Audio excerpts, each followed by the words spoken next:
Аниа 여러분. өнөөдөр бүгдээрээ багштайгаа хамт 78 дахь удаагийн топикийн шалгалтын бичгийн 51 дугаар дасгалыг хамтран ажиллах болно. Эхлээд ямар их ирсэн бэ гэдгийг бүгдээрээ хамтдаа уншаад дараа нь зөв хариу олъё. 안녕하세요. 저는 노란색 옷을 주문했습니다.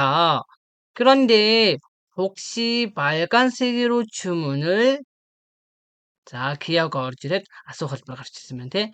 만약 가능하다면 빨간색으로 보내주십시오. 자, 따해로 옥수마가.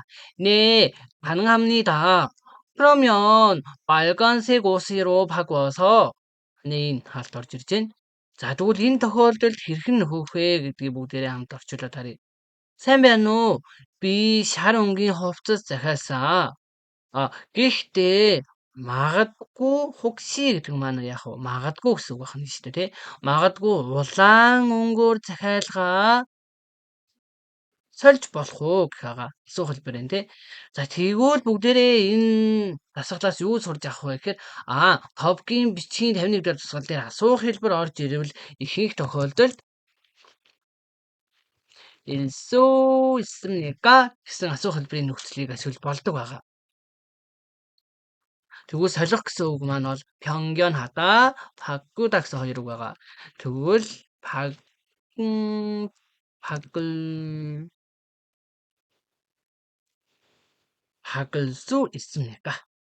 өөрөөр бичигэвэл 변경할 수 있습니까? гэж бичиж бас болох нь шүү дээ тий. За эхний нөхөлтөн дээр ингэж чиглэл бутаа нэг авах нэ. За хэрвээ боломжтой байвал улаан өнгөөр солиод илгээгээд өгөөрэй гэсэн чинь за боломжтой.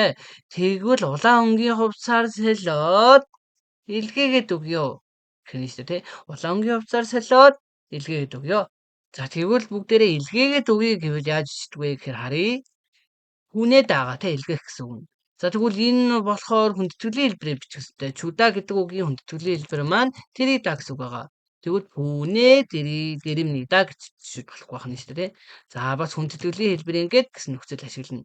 Тэгэхээр пүнэ дэри겠습니다 гэж бичнэ. Учир нь топгийн 51 дугаар дасгал маань эмнида самнида гэсэн нөхцлөөр төгсдөг байгаа. 자, 다 бүхэн 바꿀 수 있습니까? эсвэл 변경할 수 있습니까? За доорх дээр нь бол 보내드리겠습니다 гэж бичвэл бутоныг авах нэ. өнөөдрийн хичээл дээр хамт байсан бүх хүмүүстээ баярлалаа. дараагийн хичээл дээр уулзлаа. түр баяртай. 안녕.